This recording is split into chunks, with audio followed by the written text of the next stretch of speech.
Perfect. It's 7 p.m. exact today, and we'll start on time. Yes. So let's call to order. Um,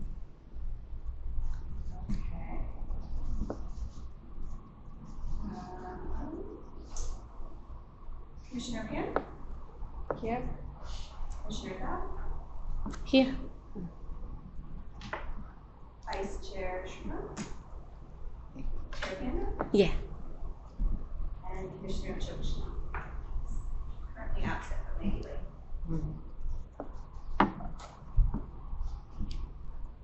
So we can get started? Perfect. The first agenda of our meeting would be the approval of minutes from our June 5th, 2024 Library Commission meeting minutes. Anybody who would like to make a motion about it? I can make motion to Sure. approve the meeting minutes. Yeah. Approval.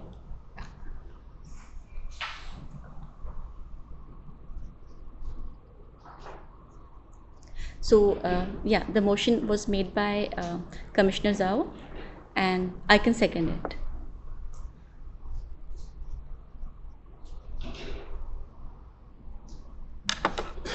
All in favor? Aye. I was absent in June. Okay, I was so- I was traveling, but I read through the minutes. So Okay, should we'll still have you abstain because you weren't here, so we've got 3 yeses and abstain. okay, perfect. And an absent. Okay.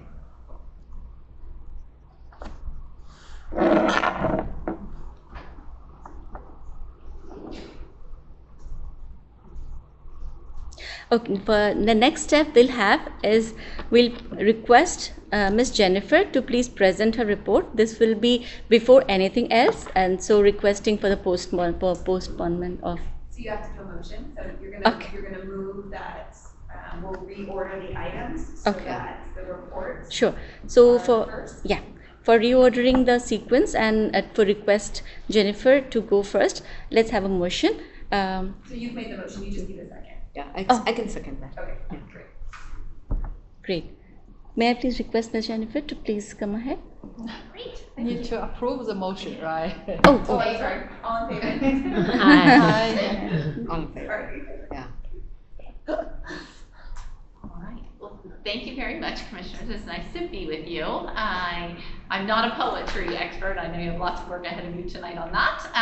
But I am here to just report out on what's happening at the Library District. And of course, summer is such a wonderfully busy time at the library with our summer reading programs. And I know Bryant will be giving you an update on all of that. But don't blink because school is about to start. So we are thick into our opportunities for all of our school district scholars to have a library card. So we work in partnership with all 13 school districts in the county so that every child has that library access. And we're very excited, particularly here, I will say Cupertino is very engaged, has always been really aspire to make sure that the kids have access. So we will continue to make sure they have the free resources that they need. We also will continue with our homework help and our ESL tutoring programs. Homework help is for children K through 6. The ESL tutoring is obviously more for adult learners. And if anyone you know or yourself is interested, we are looking in for volunteers to help with these programs. Homework help is only 1 day a week, and it really is, I think, such a fun way to connect with the youth in our community. So those opportunities are available. The information is in your packet. We have followed your lead in that opening a new passport facility. So we're very excited that Gilroy Library is now a passport acceptance house, and Saratoga will be following up quickly. But because of the wonderful experience that people have had here at Cupertino, we know that people appreciate our hours and the availability and access to the library. So that's happening now in Gilroy. We're pretty excited about that. I had just noticed, of course, you guys have a fresh story walk out in your Redwood Grove, and we're always looking at opportunities for expanding where the library goes and how to inspire the love of reading. So you'll be seeing more changes over the next kind of 6 to 8 months as we look at interactive play learning opportunities in our children's room, making sure that families and children are coming and really having kind of fun, but at the same time in a literacy-rich environment and building the skills that they need. So super excited about the things that are coming up and happy to answer any questions, of course. Okay, I have a question about the student access to library. So do you mean the student will all have library card? So they are granted what we call our student e-account access. And so it is tied into their student ID number, and they get the information through school as to how they can log in with that e-account number, with the PIN number. And we actually have a special student portal website, one for elementary and middle school, and one for high school, that points them to all the online resources. Okay, so it's not a physical card, it's just the... They come to the library, they can get a physical card. Oh, okay. But we want to really ensure that even the children who can't get to the library can access the library online. So even elementary school student. Absolutely. And Wow, child that's- can come and get a card. That's great. Yeah. So that means wherever the presence of the child is, but they can have access to the district-wide library online resources. Is that correct? Correct. Okay, that's great. Wonderful. As for the passport, so it's Cupertino, Cupertino Library is right now the passport center is opening. It's It's yeah. been open for Many years. 5, maybe, because I think it was before pre-pandemic, for sure. And they did move.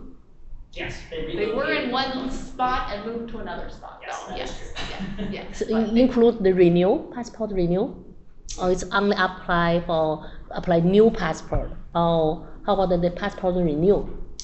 They do both, it's my understanding, but most of the renewal is Most just of it. putting the packet together for you, right, and sending it in. But yes, they will, and they're doing pictures again, and so and especially for families, right? So kids have to come with both parents Okay, in yeah, order yeah, to yeah. get the passport. Yeah. It's very difficult to get them to the post office, right, between 8 and 4. So the rich hours that they have here really benefit them. That's Very great. popular service. The schedule is available 2 months in advance, but almost entirely when you look at it, it's always full, almost immediately. You need to make appointment first, Yes, right? you do have to make an Ah. appointment. It is not walk-in, it would be swamped with people. And only one person per scheduled slot, like people come and stand in line, or Currently, it's just one person per schedule. Per slot. That's Okay, correct. okay. And sometimes you get families that come in that get multiple in a row. Yeah. Again, that can be sometimes a bit difficult given how popular the Okay. service is. In fact, I believe our website specifically has a note saying, it's not broken, you just have to come back at midnight to see the new. The new spots open up, yeah. how about renewal of passports? This is only for new passports, right? No, include renewal. It includes renewals as well. Yes. And we actually, our website gives you all the information, plus the documents you Yeah. need, the fees included, so that is a great place to start. Yeah. Okay. Excellent. So this Sartaka will also open a spot. They are going to be opening later in this fall. Wow, that's So great. is there a charge for this service? Like, So there is a charge to get your passport, and off the top of my head, I don't know the charge. I don't know the exact amount, but basically there's the charge with the San Francisco office that they take, and we also have a charge to cover the basic costs of shipping, and people can pay more for express expedited shipping if they wanted a quicker return on their passport renewals, but that's basically the minimum that we cover the charges. But the service from library is free, right? It's like there is no additional service charges for. It's the same Same as library post as office. if you would go to the post Yes, office or anywhere exactly. else. Got It's it. just Yeah. those It's a exempt great passport service, exemptions, that is nice. processing fees that are the same everywhere. Exactly. Yeah. awesome. Okay. It's awesome. Nice. Nice. Yeah. So what are the timings of the passport office? Like, section? Is it all day available or in the evenings? No, it's only available, well, it depends on location, of course, let me, because as you know, this off the top of my head. And you listen to everybody asking, let's just take a look at it together. That's Yeah, all. great. Okay, so if anybody asks you and they're trying to figure out how Yes. to get one, send them to our website at ccld.org. Have them take a look under services, and you will see that passport services. Ah, Yes. okay. And they can find more details about the service, including a wonderful video that kind of runs you through top to bottom But to answer your question for Cupertino, and I feel like I should have this Oh. off the top of my head. Nice. Feels like every day to me. Oh, It is, 1 to Tuesdays 8. and Wednesdays, we do from 1 to 8 p.m. with a closure for dinner from 4 to 5. And Thursday, Friday, and Saturday, we do from 10 to 5 with a closure for lunch from 1 to 2. And you'll see some of our sister branches have kind of alternate times to give people other options if that works out better for their schedule. Excellent. Yeah, take a picture. That's great, yeah. 1 second. Yeah, this is very helpful. Very nice. And now I have a question about the homework helping. I've referred, I passed on this message to my community, and somebody is already helping. It's open for public, right? Anybody can come, or is it? It is open, anybody Anybody can come Yes, and yes. sign up It's a for drop-in. teaching. Oh, drop in to help with homework. Yes. Oh, that's awesome. You don't need to register. And does it have to be consistent? Like you once you commit, do you have to come every week? No, any day you can just come in and drop in. Oh, that's awesome. So it's a self-service, right? You're working on your own. There's no guidance. Are there supervisors, So there are mentors? tutors Oh, okay. that can help. Awesome. Oh, very nice. And if anyone is interested in tutoring, there is a training process they have to go through and complete. It's not just, I want to volunteer. We do have to run them through with the organization that we work with that trains and evaluates them. They have to actually pass that before we can let them come. Okay. But kids can just come when they need to. Mm-hmm. Amazing. Yeah, all done. Can we move forward? I guess I'm next. I've got 2 reports for you today. We'll start with the one that you're more familiar with. Here, we'll start with the regular.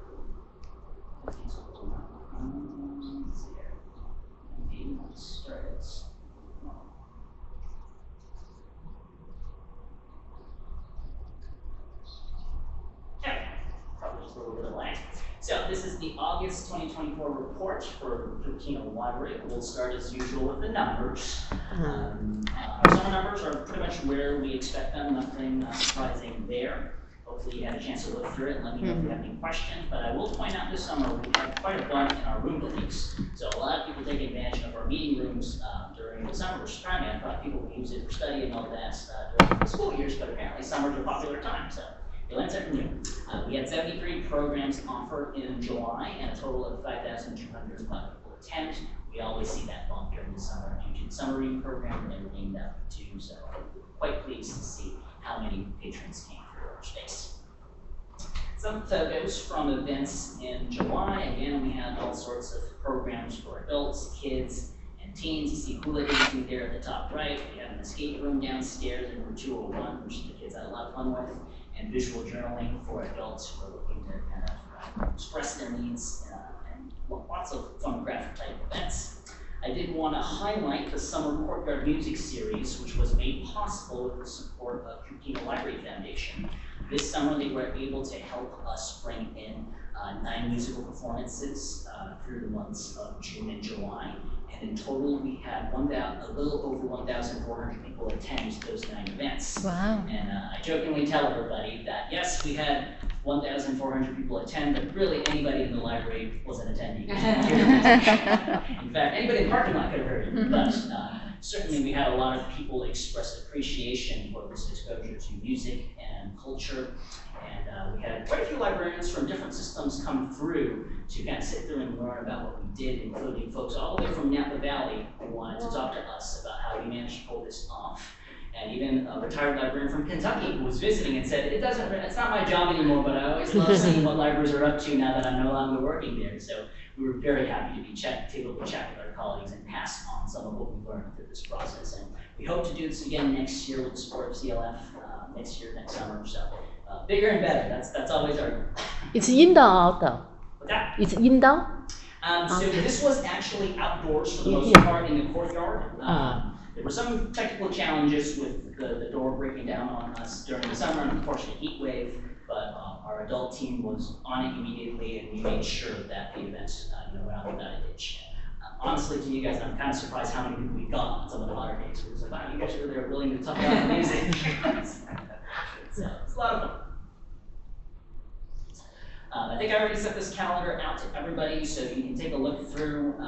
August tends to be a little bit more of a quieter time for us, but it is, of course, the summer reading prize book pickup time for the children. So lots of excited kids and their parents coming in to get their free book for reading during the summer. We do have fire safety firefighters coming in on August 22nd. So that's a story time involving a fire truck. So that's always very popular, and the kids are very excited to see them come through. Over on the adult side, Keiko, our poet laureate, will be coming in on August 24th, but I didn't get my date incorrect. And she'll be running a bi-weekly program teaching folks about poetry. So for anybody who is interested in poetry and learning from Keiko, please do not hesitate to find it, register, tell everyone about it. Lots of fun stuff happening. In fact, you just saw, if you noticed, the teens in the room next to us, that was the Flex Prep Seminar on how to write effective UC admission essays. That was what was happening next door to us while we were getting ready to get started. Report out from our summer reading. We had a total of 1,609 children between the ages of 0 to 12 sign up at Cupertino, 253 teens, and a total of 1,017 adults. We had a total of 24 programs that were specifically for summer reading, and a total attendance of 1,349 to those events. And again, just a reminder to anybody who signed up or knows anybody who signed up, let them know prize pickup is through August 31st. So they can do that children's test, the adult reference test for teens, and finishing up for adults. I believe it is a raffle prize this year. So nothing for adults to immediately take away, but you do get a chance to win a kit that's focused on hiking, so the outdoors. And hopefully they'll take advantage of our park passes for the winter.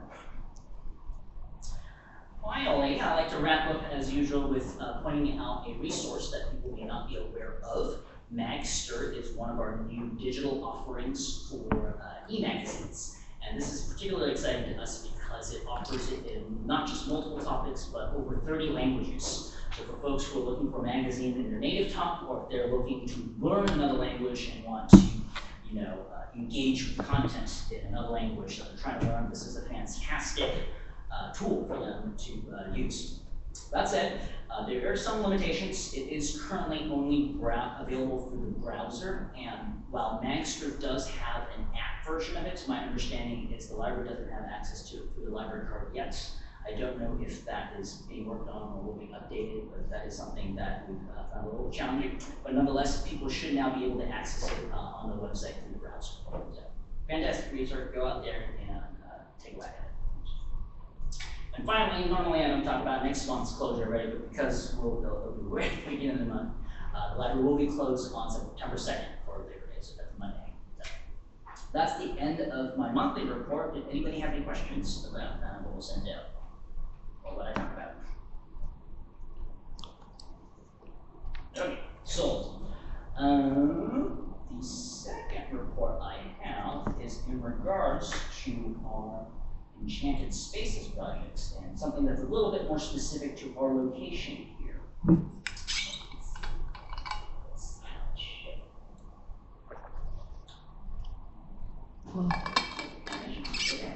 Surprise myself sometimes. So, you'll recall from the forum back in February that we have announced our Enchanted Spaces early learning play space project that will be taking place at all of our libraries. And we have a little bit more information and details to share, but let me start here. For us here at Cupertino, and again, I know the maps are sometimes difficult to associate with actual physical space. This is a map of our first floor space. The green you see there is the children's room. The gray on the top, kind of right there, that's kind of closer to the aquarium and the new book reading room, and then the stuff at the bottom right is more our lobby area. So where you see in the red, that's currently where all our picture books are, and that is the space that will be designated for the Enchanted Spaces project installation. There will be shelving involved in the back end of that as well, but that is the current space where they will be installing the Enchanted Space. Can you give us orientation again? I'm kind of getting lost now. What? Yeah, I know, difficult to see. So this right here, this my mouse. Where is the front door? Okay, so this is my mouse. This here is the front door. Oh, okay, So this is the lobby area, that's the stairwell, this is the elevator, and this is the new magazines, the new books, the bestsellers, the meeting rooms, and this is the children's area. Where this room, it's not Beneath. in, huh? Beneath us. Oh, beneath Yeah, us. yeah. So Yes, this is the first floor. Just below Yes. us. I should clarify, this is the first floor only, this is the master. So this is the first floor, so where in the picture was a new room? It's not in the picture. The new, you mean the? Correct. This Yeah. is an older Yes, map. this is an old map, and Yes. if you're looking about 101, you'll see that this janky little corner here is me erasing the old map where it used to be the passage where all the books were, because we don't actually have. That's any why I books. was looking for the, Yes, we worked very- so hard for this space where it is there. It turns out you have a very good spatial orientation, and you saw the map, and you said, that doesn't make sense. Okay. I thought I could trick everyone, but that's not the case. Yes, so this space right here, kind of in front of where the red box is, that is where the new Route 101 is. Okay, And this would, of okay, course, got be the it. courtyard of this. Yes, plan. yes, got it, okay. So thank you. kind of directly right in front of where the parent corner is and where Route 101 is, that's where the play space will be once installed. Okay. So, this was an opportunity for us here at this location to examine some of the challenges that we had with our space and to take this opportunity to try to find a solution since we knew we were going to be moving things around anyway. So, some of the things that our staff and I'm sure our patrons have noticed is things like space for our children's collection. It is quite tight as it is. We certainly could use more seating and tables for kids and family. That's part of the reason why you see children with their parents upstairs, working together on homework, whatever it may be, in spaces that normally is reserved for adults and teens. The tweens themselves, that's kind of the age group that are past elementary school, but also not quite ready to be in the teen room. They don't really have their own designated space at the moment, and there was concern that if there was a play space installed, that maybe they may feel displaced, that hey, well, what about me? Where do I belong? And of course, the adult browsing collection downstairs in the front room doesn't get as much exposure to our adult reference staff who are on the second floor. And it's a bit of a shame, and you would be shocked to find how often people come into our library, adults, who only ever go into the bestseller room. To them, that's the library. That's the adult space, right? It's like there's a whole second floor with staff dedicated to help you with anything you need, and they never go upstairs because they just don't see a need to. So there's that kind of, I don't want to call it a problem, but certainly a challenge that we see where people aren't taking full advantage of all the resources. And of course, as usual, adults and teens upstairs also could use more workspace, and we're seeing the impact of younger children and their families coming up, finding that space, and then people having trouble relocating. So our plan currently is to expand the children's space entirely up into that front room. So that current space where we have our bestsellers, our new books, and our DVDs, that's going to be relocated upstairs. But the expansion of our collection space into the front will allow us to open more areas to put out tables for children and family to work and hopefully feel welcome where they are with their peers and with the materials that's relevant to their age group. The front room, the material will be focused more on the older kids group, again, to give those tweens a space where they feel, oh, this is dedicated for me, and this is where I belong and I can find the materials that I'm interested in and what I'm looking for. We will have a second children's reference desk in that space as well, so that again, they have direct access to our staff to help them with whatever they may need in the library. That, of course, brings the question of, well, how are you going to relocate everything from downstairs to upstairs without further impacting kind of the shelf space and the seating space that we already kind of are lacking? So what our staff were able to determine after taking a look at our collections, its usage, and kind of the trends that we've seen and how materials are used, is that there are certain areas that we're able to reduce without impacting really our service to them. So to that end, the first kind of 7 shelves of nonfiction area that you see is really dedicated right now to our reference collection, the California Western Archives collection, and a few other kind of more general browsing reference materials that does not see the amount of usage or much usage that it used to, due to everything being available online now. And often when people do need help, librarians are able to immediately pull up the information they need, provide a copy, or direct them to a resource that they can access from the comforts of their own home without having to be stuck in the library with a reference book, but basically they're able to access it from multiple points. So what we hope to do is to bring the bestsellers, the new books, the magazine collection up into that space and open up some of the shelvings for more seating and tables so that the adults and teens have more room to work. What we hope to see with the outcome of kind of all of this movement happening is, first and foremost, of course, is the engaging early learning play space for young children and family. We're very excited to see that happen, and we know that families are going to love it once we have that in here. We hope to, again, expand the children's workspace and collection area forward so that they have more of an area where they feel is dedicated to their age group so that they can sit down, work on their homework, hang out with their family, hang out with their friends, read books, whatever it may be, without having to go upstairs into the adult space or the teen space where it may be a little bit more intimidating for them.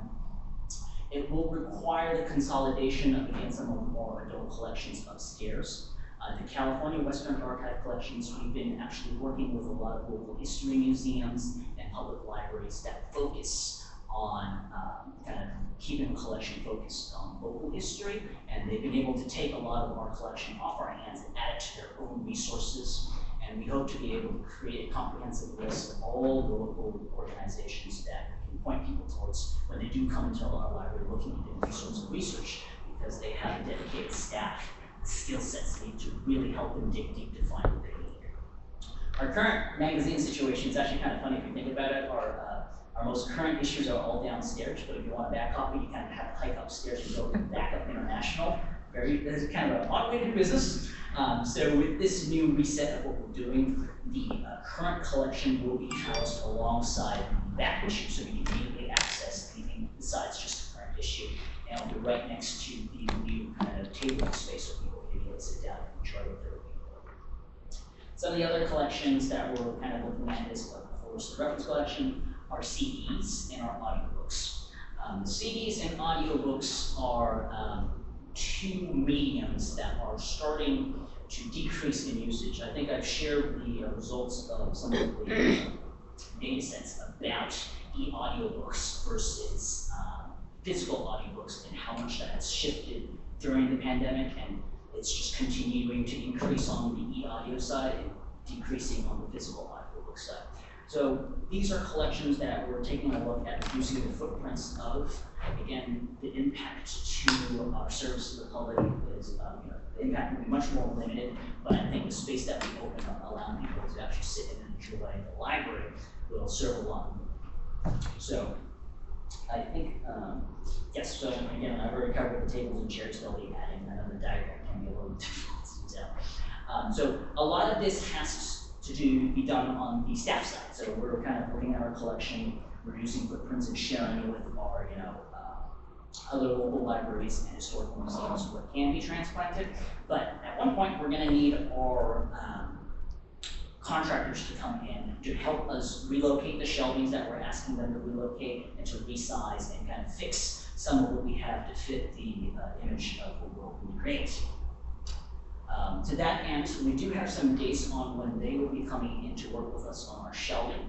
Between September 16th and 20th, Ross McDonald will be downstairs in the children's room, helping us reconfigure to match kind of the plans that we have that you've seen, along with preparing a space for the Enchanted Space installation. There will be a short period during that week where the children's room may not be fully accessible or even partially accessible, depending on what they're doing. I want to, of course, be observant of any safety risks with people working on shelving with kids around. So we'll try to minimize the impact of services to overall safety first for us is top of mind. And then the following week, on the 23rd and 27th, they will work upstairs in the adult area. I think the impact there will be much more limited because, again, it's just those rows of 7 shelves that will be helping us reconfigure and relocate.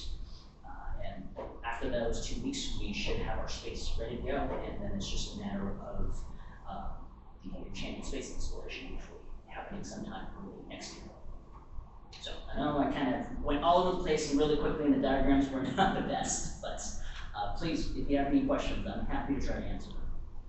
Do we have a budget for the contract?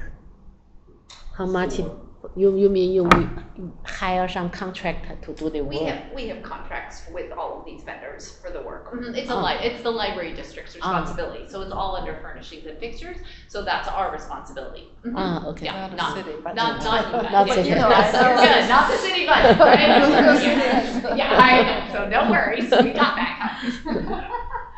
No, we always under your guidance. I mean, good mentorship of the district. So we are very proud. All the structure is district held, right? It's all. It is, and I want to give kudos to Brian and his team because, you know, some of the things that you see every month in regards to 75% of your circulation is from children. When I walk in this building, it is always busy, regardless of the time of day or what day it is. So we know we need more seating. We know that our collections evolve, right? Spaces need to change. So I think they've given some really thoughtful solutions to this, and I think you're all going to be very, very pleased to see the expansive kind of uses as we move services to be more kind of So I have a question though. We had the kids section on one side. This was supposed to be the study area kind of thing.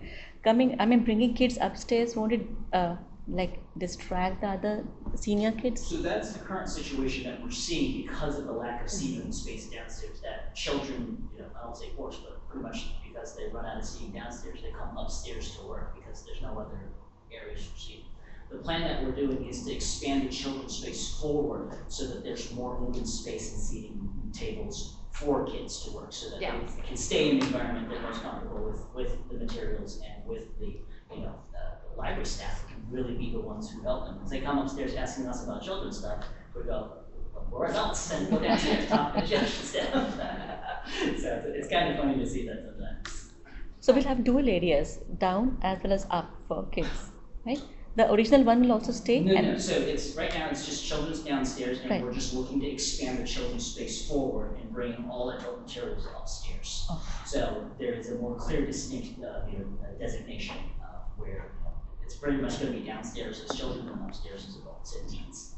Okay, actually, I really welcome this change because, as an adult, actually, that magazine room is the only space usually I can find the space to sit.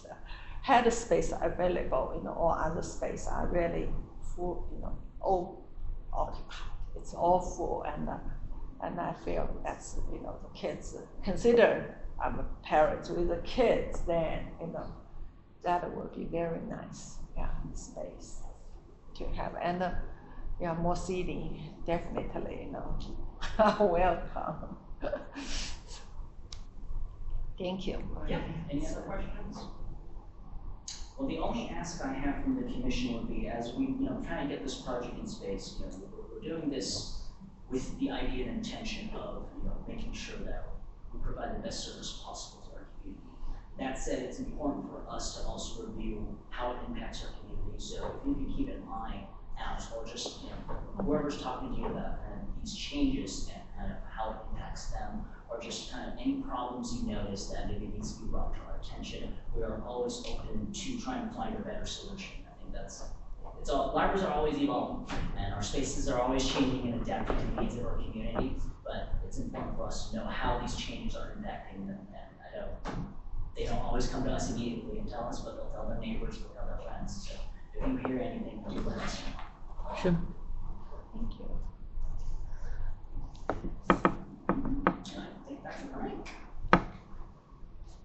Great. Thank you so much, Jennifer. Thank you, Brian. And we'll move to the next topic on our agenda. We finished. Yeah. Oh, And sorry. under reports, Gloria, I don't know if you have any updates for us or? Well, Brian said we have 5 workshops coming up that I'll be teaching about using sound to make your poems more meaningful. So it's for anybody who wants to write poems, whatever their level of experience, for teens and adults. And we'll do rhyme, rhythm, vowels, and consonants in 5 different workshops. which will I be saw that on email. alternate Saturdays.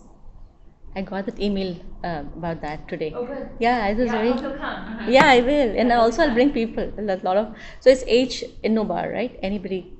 Yeah, I mean, I think for the younger kids, like teen and up is better. But if people come with like an adult and a kid together, so that, you know, Got it. they could work together on it, I think it would be okay. Perfect. There's only 20 seats, so sign up fast. Yeah. I heard one of them was down to 10 spaces left. Yes, they Oh. go. I and think the I one haven't on the pushed it. 24th. As soon as I push it, I think there's. So each day will have separate registration, right? Not for the Right, sequence. Yeah, each one Oh, has okay. separate registration. Got it. So it's great if you come to all, but people can, you know, if they only want to come to one or whatever. Wonderful. That's great. So we can move ahead now. Yes. Okay. Okay. Perfect. So yeah, we'll be again starting from oral communication. We don't have any oral communication, no written communication either, right? Okay. As old business is also having a null factor, we'll go to new business section first.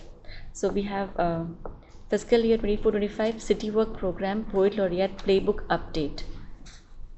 Yeah. Yes, and that's my item, so I will introduce that. Thank you. Thank you, Jennifer. So as you know, the city council selected the Poet Laureate Playbook to be on their work program this year, so that means that we are able to dedicate staff time to help update it, and try to make it more clear and concise and more of the vision that you guys are looking for. We went through the 3 meetings last fall and early winter where you guys provided feedback, and then I took that feedback and tried to put it into a much smaller document than what we were Great. originally working with. So I hope you had a chance to review the document. I have some specific areas that I'm hoping for feedback on. You're not looking for a motion from this item tonight. I'm looking for feedback, and then I will revise it one more time and bring it back to you for final approval in October. So we're hoping, since Keiko's here, she can also provide some feedback if needed. And then we can go from there. So yeah, I don't know if anybody initially has any feedback they'd like to share on the document. One thing I do just want to point out, actually maybe I'll go through it and then we'll do feedback. So the first section is our program overview, and that was a request from the commission so that there's one page that somebody could look at that gives you all of the basic information. Exactly. So if someone was interested, they could take a quick read through, nope, this isn't for me, or no, I'd like to read further. So that gives you just an overview of everything that the rest of the document contains. When we get to the history, we will make sure that the old playbook is linked so that people have that as a historical reference point where it has everything, including all of the addendums and everything that came from that original work group that came together and put the Poet Laureate Playbook and program together back in 2010. Things that we didn't talk about before was we didn't talk about the vision statement or the mission. I kept those as is from the original committee. I have a question about the stipend. And prior, because of family emergency, I missed one of the CLF Foundation meeting. I thought you bring it up to CLF and didn't get approved, right? Is My this? understanding was CLF didn't approve, but the city ended up funding it.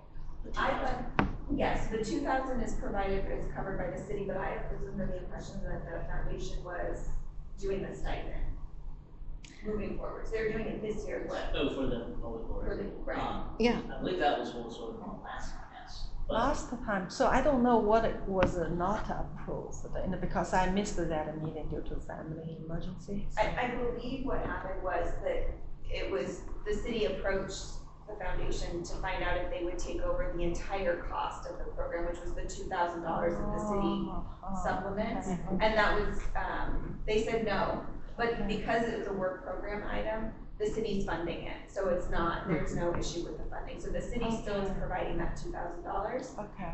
And there is a budget section in here that talks about it, and then maybe I misspoke, I do have the stipend in here, but maybe that's not ongoing, maybe that was just for this. that's kind of an interesting kind So we can talk about of, that. we may need to check it to make sure we're not Okay. messing around. Yeah. So the stipend was not there until last year, right? Like until There you, current year. only for future the stipend, right? No, it's. Well, no, it was supposed to be for this. I received it last year. You were given Yeah, last year too, okay. I'm the one actually presented Yes, yeah. in the envelope too, that was Yes, for in the last survey. year. Okay. And actually, yeah, no, I was the one actually proposed the last year, and I was, Brian was the one, bring to the CLF Foundation meetings, and it's got approved, no problem at all. And then this year, like, our original plan was towards the end, you will do the same thing, and, I don't see any issues to not get approved. But until like the April, like actually it's almost an emergency meeting, urgent meeting for CRF, board meeting, like Brian needs to present something, but that meeting I'm absent, so, and afterwards, like after I, back, and the president just informed me, oh, Brian, like, bring this up, and it wasn't approved. So you mean the 500?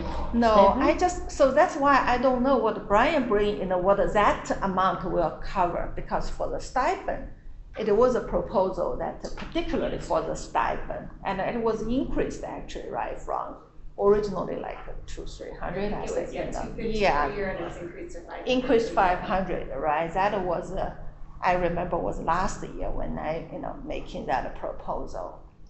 And, that was a process, so I just don't know what's if that anything related to this. I'm hopefully not, because it's a great program, and I think, before that, they were asking me at one point, like, what the city is covering. I said, yeah, city has a budget, but that budget, I think, for your time, Kinko, I don't think, did you reimburse anything from the city?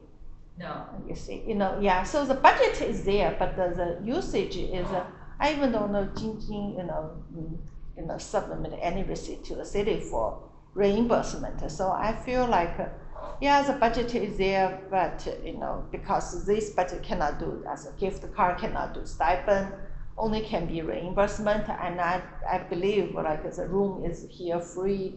So I don't remember Port Royal actually ever used that budget for the city. So then it get rejected, for CLF. Then I'm like, okay. But in too many families since recently, I apologize, I just cannot wrap my head around the whole Port Royal program. But I mean, I think the budget portion from the city is solidified, so that will continue to be $2,000 per fiscal year. The poet laureate is able to use for a variety of things, if there's supplies, for awards, for things like that. And that's something that you would work with me on. And so I did try to clarify that in the budget section. I'm gonna do a little bit, I think it might need a little bit more work. And that all that money also covers the poet laureate reception that would happen for the outgoing poet laureate and the incoming poet laureate that we would host in conjunction with the library or potentially at the community center. okay. And that money would be funded through the city contribution of the $2,000. Okay, so maybe Brian can bring to the CLF again. Yeah, I can bring it up just to get clarification, because my understanding when we brought the $500 stipend, Yeah. there was a question, I think we wanna just turn this into a yearly Yes. recurring thing, so we don't have to keep doing proposals. Yes. But I don't think it was ever, I can't remember now. I know they signed off on the stipend from last year. But Yeah. I don't know if they ever decided to make it just a simple recurring cost thing versus each time we have to write a proposal. So I'll check in with them again, and if we write another proposal, I will make it a recurring one. Yeah, make it a recurrent one for the stipend, just to make sure, Yeah, Port Royal indeed is a great program for the community, and, yeah. Okay, thank you. I just want to clarify what was rejected. Yeah. What, And that's why we're going through this process too, is and in multiple steps to make sure that everything's got their ducks in a row, and especially because it is a work program, right? We wanna make sure that it Yes. is perfect. So under, can you scroll down a little bit, Brian? okay, then here I have another question here, go to the top here. No, the apply, the selection, okay, go down. The requirement for attending, okay, item number 4, 6 library commissioner meeting, provide an update on program and events. I think we currently only have 6 now. This is for the 2 years, so within the 2 Oh, years, you would yes. need to attend 6 6, meetings. So I that would see, be half Yeah. of, half of it. 3 meetings a year potentially. Oh, okay. So all of that, I mean, I tried to make it the least amount possible, and again, you can weigh in, is that not realistic? With all of these, every other poet program that I can find does list some specifics in terms of what they want from a poet laureate, like here's the basics, which is Okay. how I came up with that particular list. I see. Can you please scroll up a little bit? Yeah, so maybe, you know, we can be a little bit more specific. As part of appointment as poet laureate for City of Cupertino, the poet laureate duties shall include but not limited to during the 2 years tenure.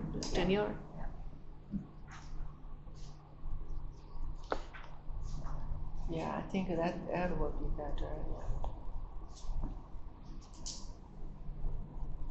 So like the first one is very clear, the second one is very clear. The third one, how to define community partner events.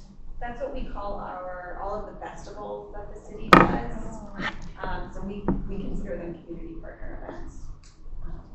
And really, you could probably justify most of them being community, like it could be, you know, any of the flag raisings that we do, any of the, Maybe you could say, you know, such as festivals, okay. something, just to give a few examples so that people who don't know that word, because that's like city terminology. People who are new, they can say, oh, okay, it's, you know, What is count, what doesn't count, Yeah. right? this type of a thing. Obviously, you know, the Kinko and Jinjin did more than, you know, what's there. 100%. We just wanted to give a baseline of what the expectations would be, especially because you guys felt very adamant when we were going through the process that we didn't want to limit somebody's creativity with saying these are the things that you have to do. So that way there's some basics, but then you have a lot of creativity, which is Yeah. That has been a really good aspect of the program, I think, because I have gone to events from it since the beginning with David Denny, and everyone has done something different, but has all helped, you know, poetry and helped the community.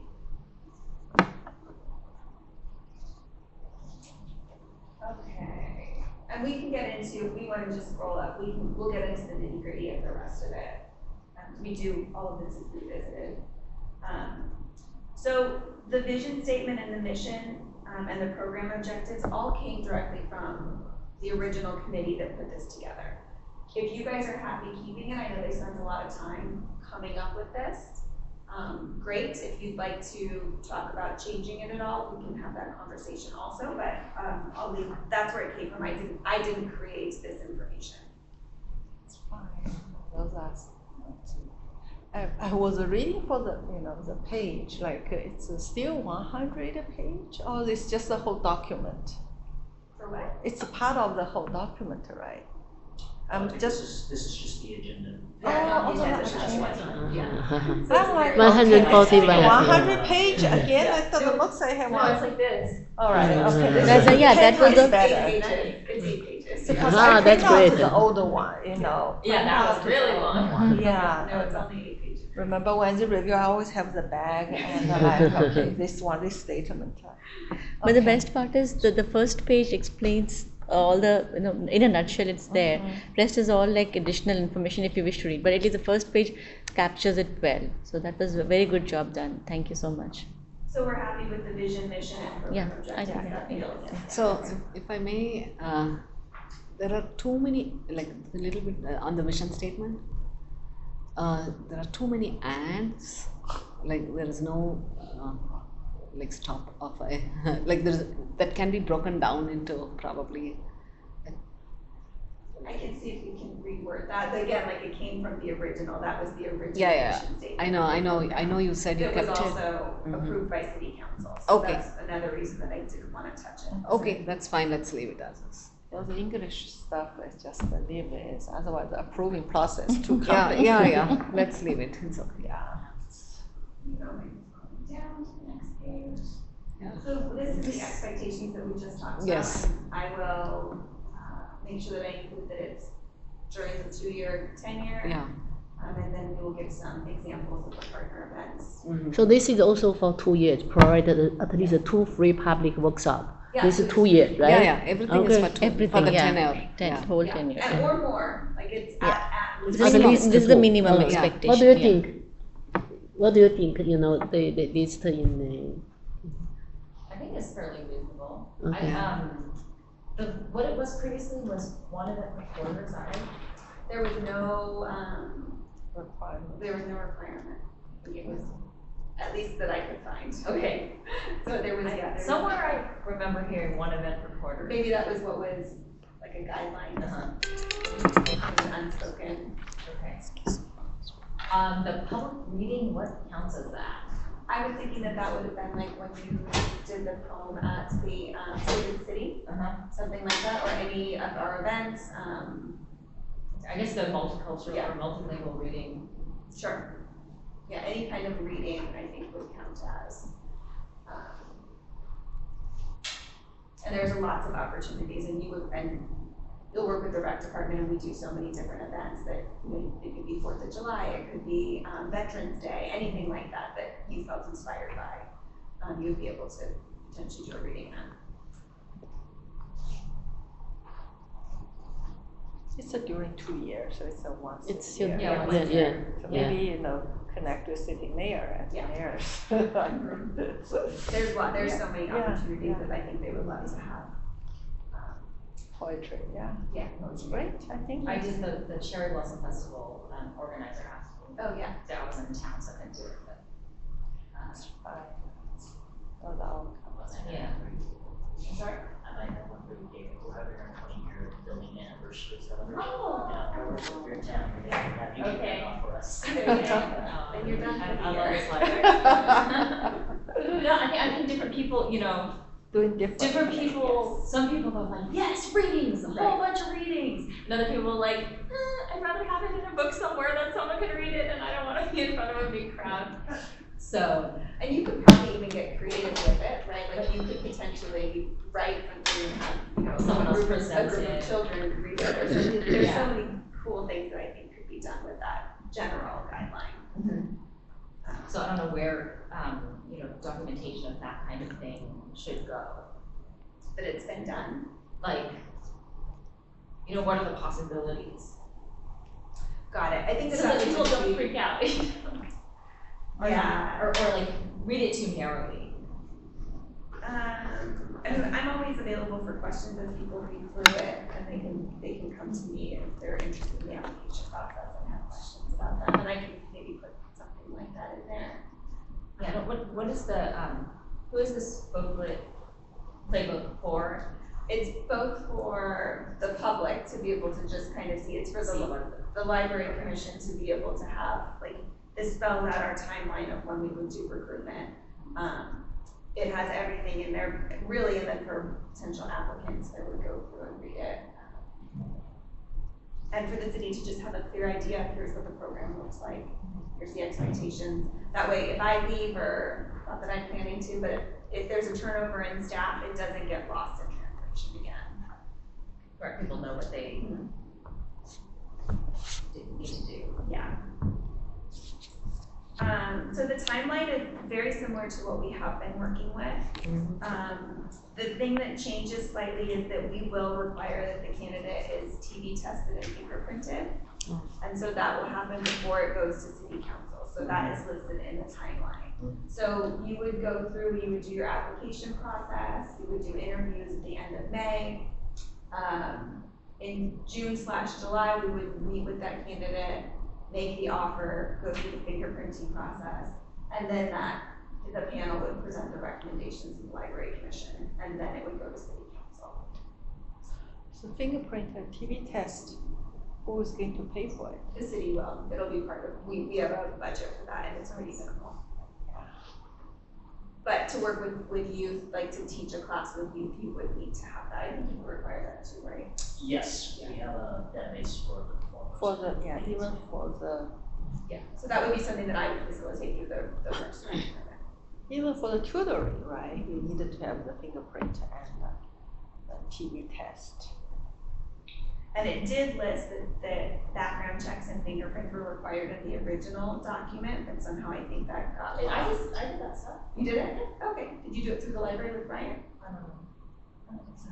Maybe you didn't. I was on maternity leave when you started, so maybe Jeff might have did that. I had my fingerprinting done like for my kids' school before, so I don't really. It unfortunately doesn't ever. Right, it's not. Yeah, we always. I remember someone going to has the UPS report it, store yeah. and doing things, so. I So guess I didn't I'll have the UPS store. facilitate that. I'll facilitate it. And then in January of every other year, then we would do our poet laureate reception, where we would thank the outgoing poet laureate and welcome the new incoming poet laureate.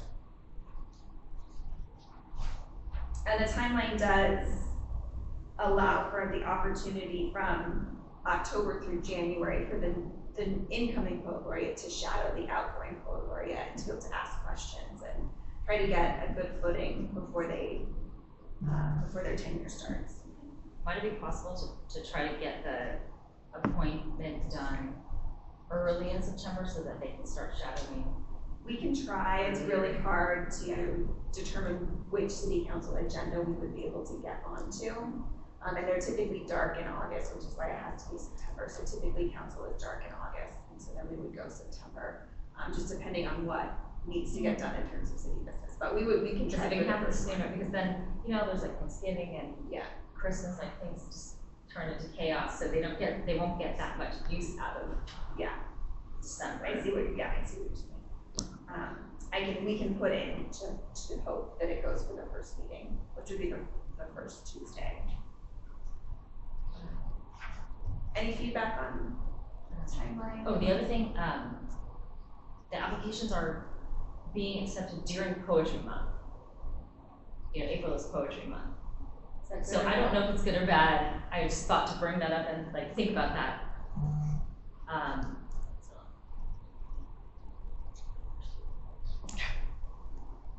I'm not a poet, so I don't know if that would be. Poets are busy there, Tony, Poets are busy during Poetry Month. That's true.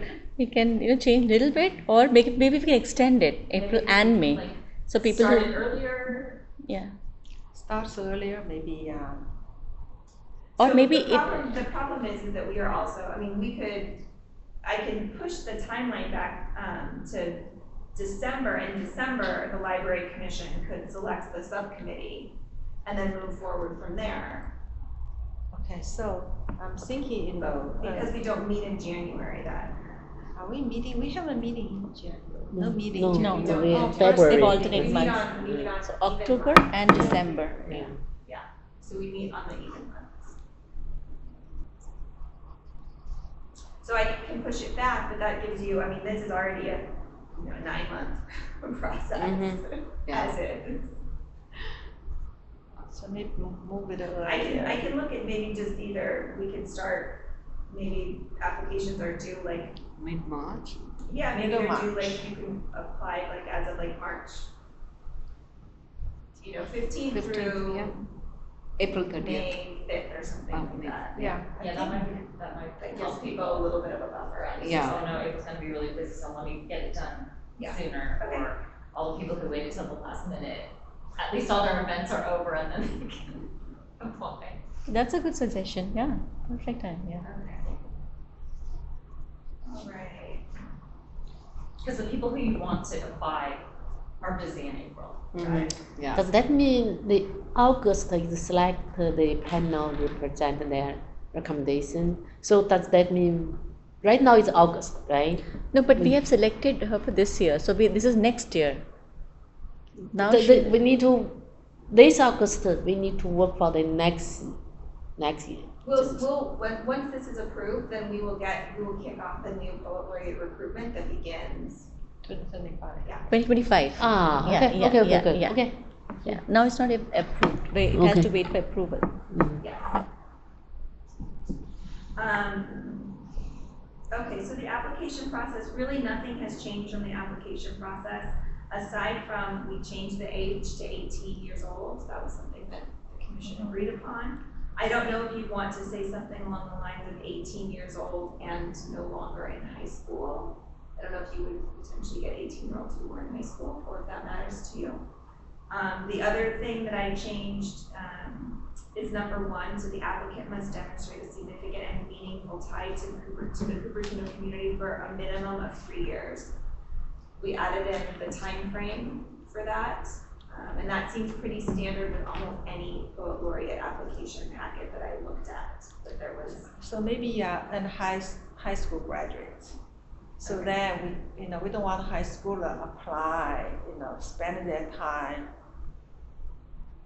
apply, and they cannot commit for the 2 year. Yeah. Because they need to go to college somewhere else. Do you feel like the other qualifications are appropriate? High school graduates, I think that should be minimal, right? I mean, Yeah. they shouldn't be applying if they're gonna go, away to college and not be able to serve the Because I things suppose that you they could, said. I suppose you could apply while you were still in high school, graduating, knowing that you're staying here. And then you were, because you technically wouldn't start till the next January, so you would no longer be in high school, technically.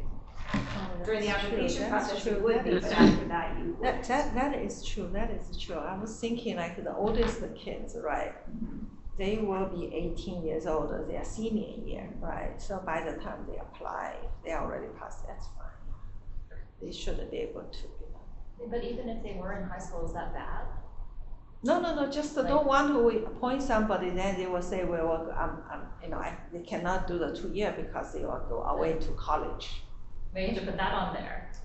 Must be in the area during their term or something. Yeah, 2 years at least commit. And I think that's a fair question when you interview people. Like, I think that's Right. part of the interview Right. process. That Yeah. If they say, oh, I did such a MIT, then I won't do it. I know.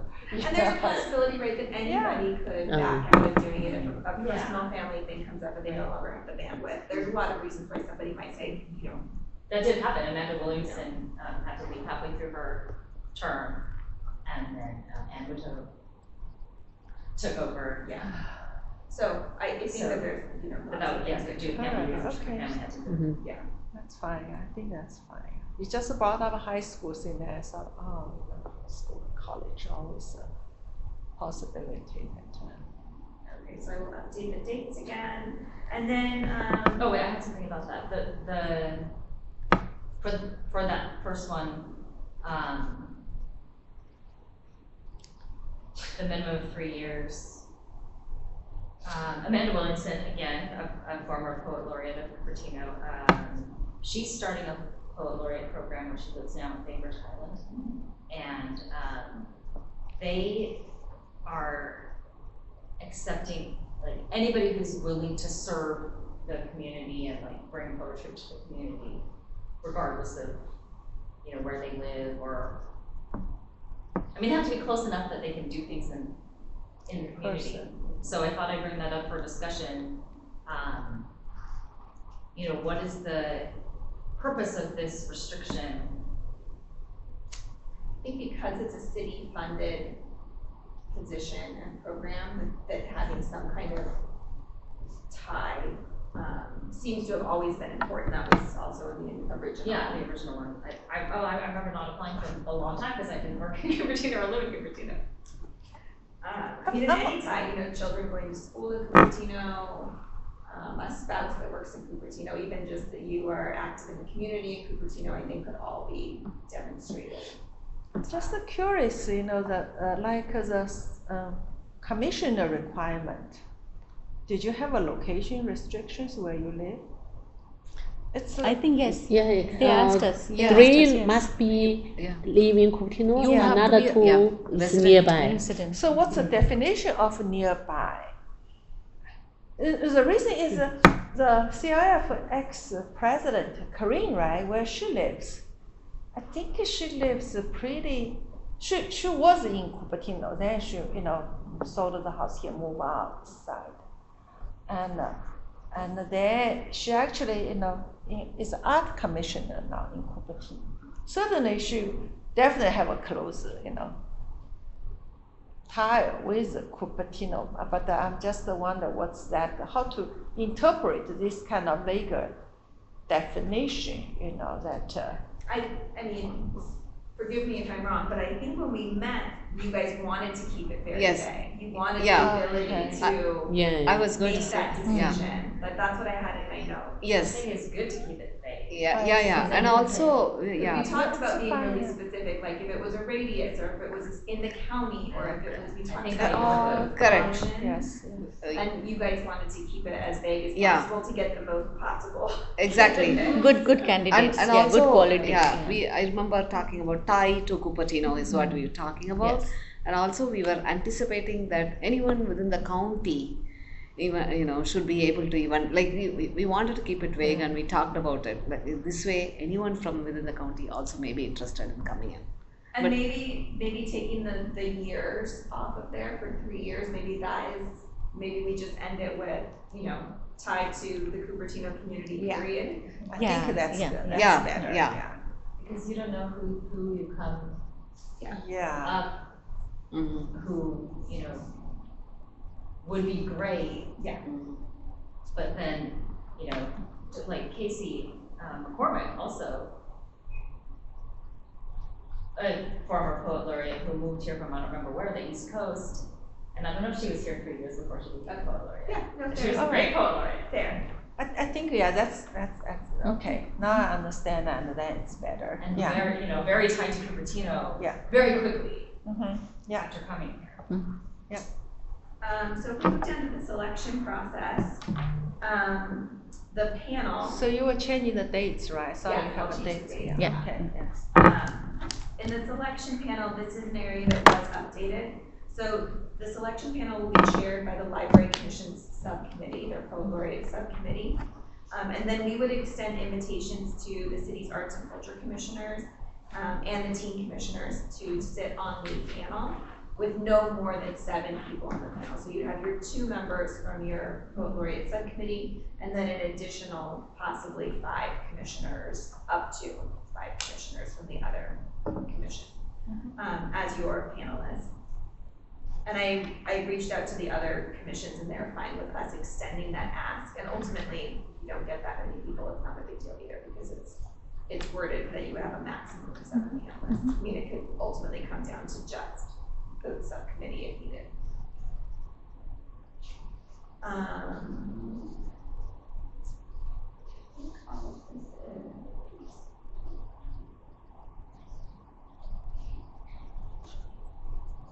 Everything else was pretty standard from the last playbook.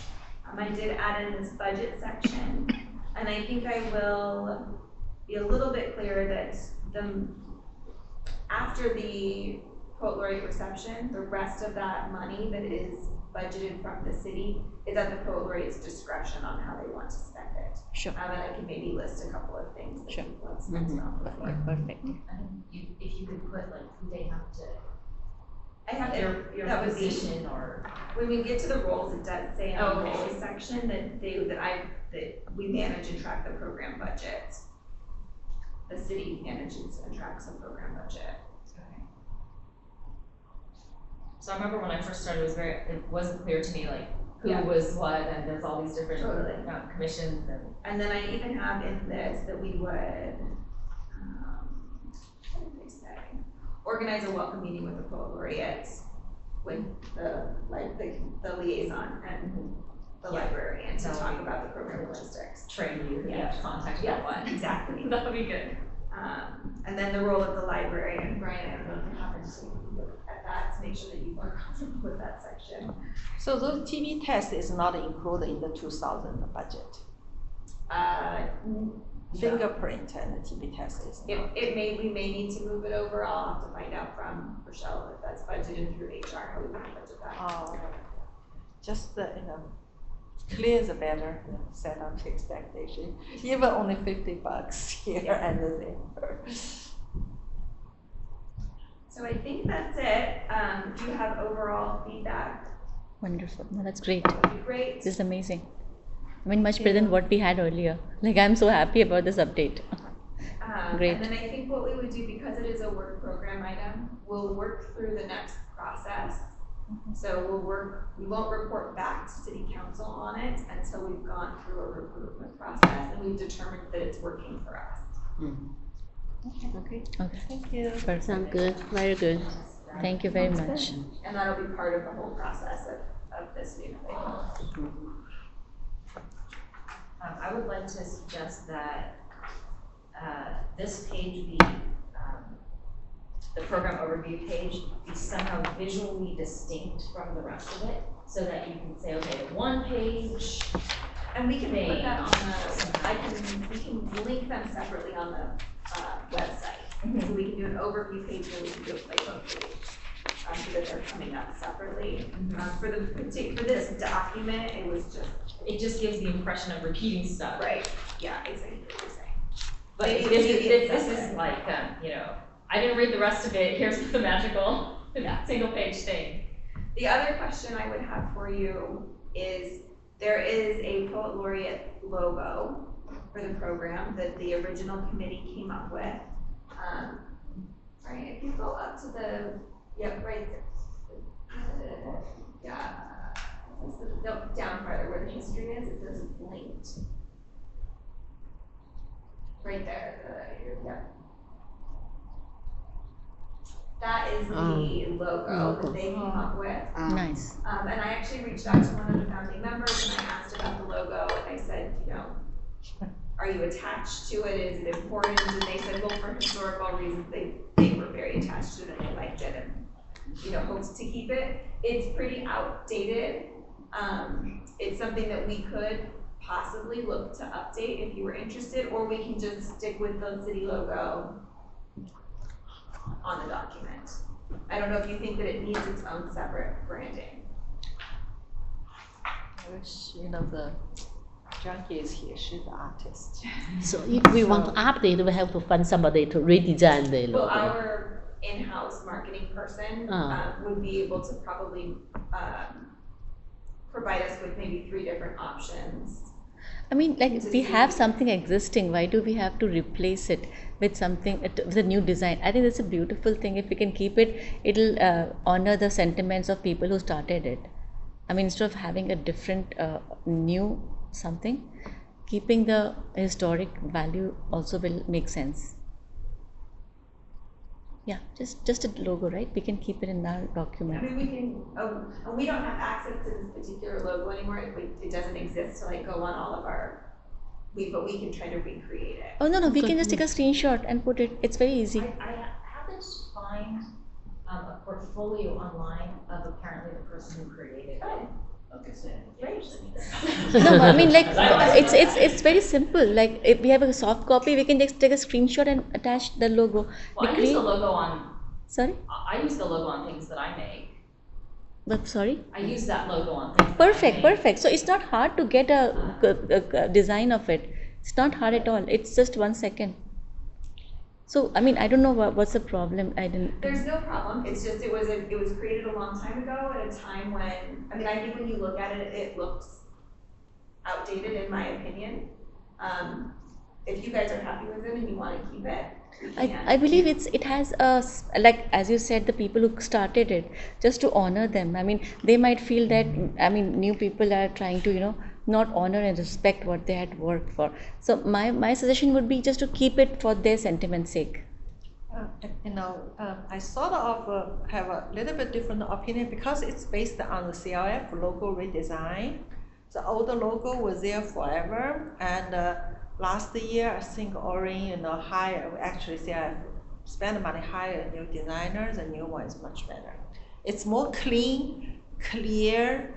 It's not as busy compared with the older ones. The older one is there forever, and so after you saw the new one, it's sort of have an open mind. And after you saw the new one, I said, it's very distinguished, and it's very clear design. Updating is good.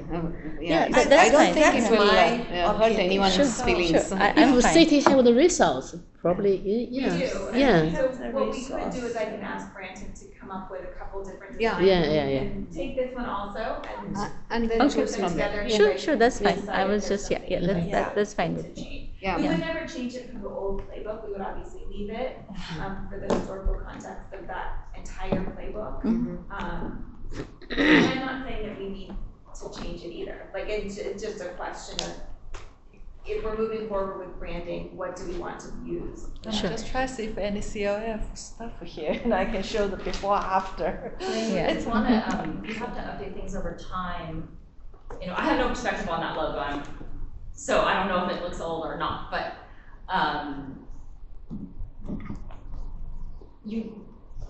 okay, so I'll tell a story. The Chanel No. 5 perfume bottle, Yeah. they change it every single Yeah. year Yeah. in order to make it look the same Yeah. to your eye, right? So like the people in 1950, it looked the same to them as it looks to us now, but it's a totally different bottle Yeah.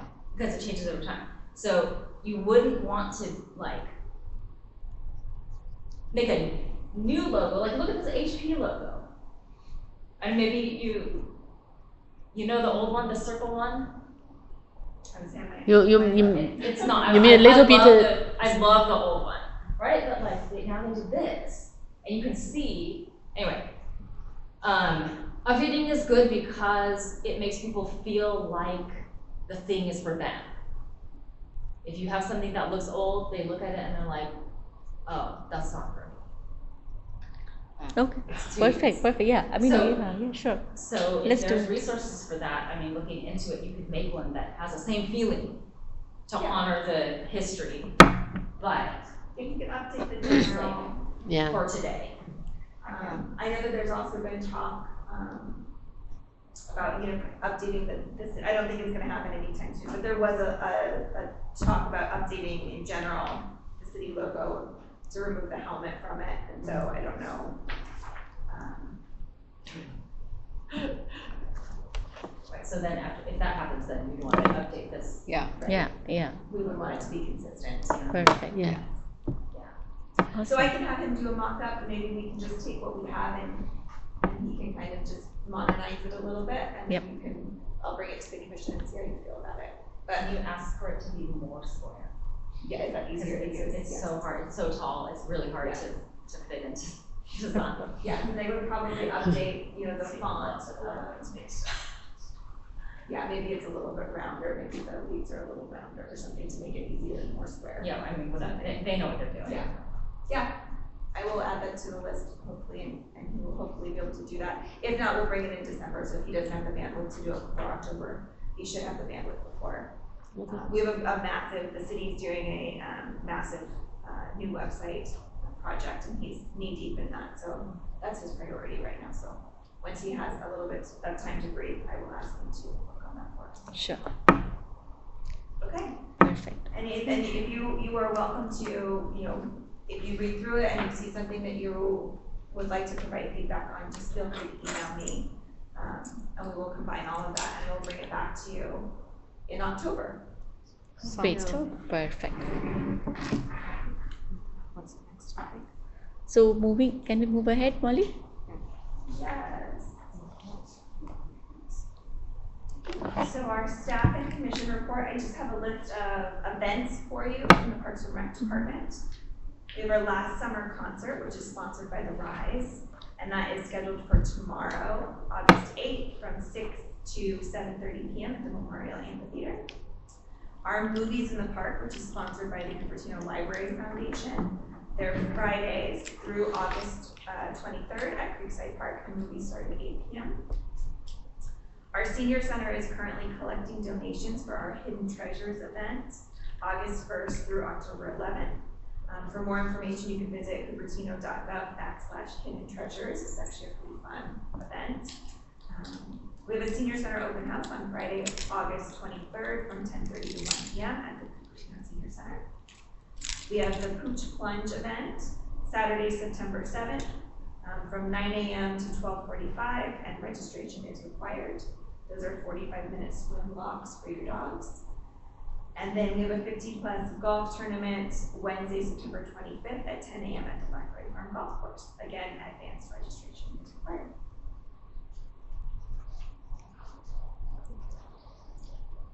And then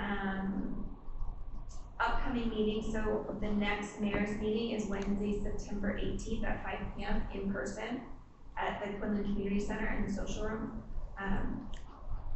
Chair Panda, are you able to attend? Yeah, sure. I can do that. Yeah. That's it. For me.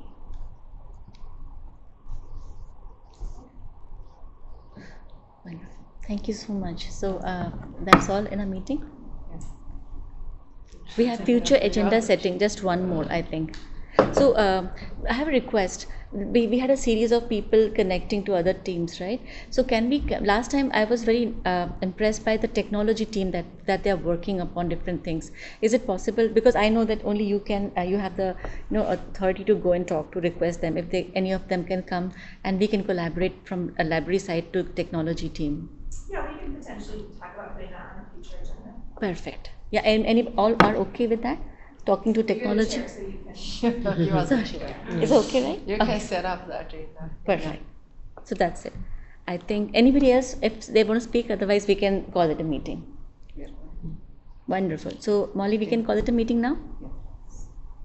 Yeah. We can wrap it up? As a chair. Okay. Thank you, everybody. Thank you. Awesome. So I can close this one, right? At 8:21. Yes. Thank you. Thank you. Thank you so much. I appreciate it. I don't know if I message her, but I'm getting it. Right? I just I'll take it. the library Wi-Fi working outside the library. The pandemic ends that this Friday. We are very excited for getting the new Wi-Fi installed. So it should be stronger now. I know we've heard complaints about it. We've been trying to find some solution, but they finally decided, you know what, there's no fixing this. We're replacing everything. So hopefully the installation will be finished Friday, and I'm told it went live immediately at Milpitas when they were the first one to do it. So hopefully by Friday everything will be strong. Great, thank you.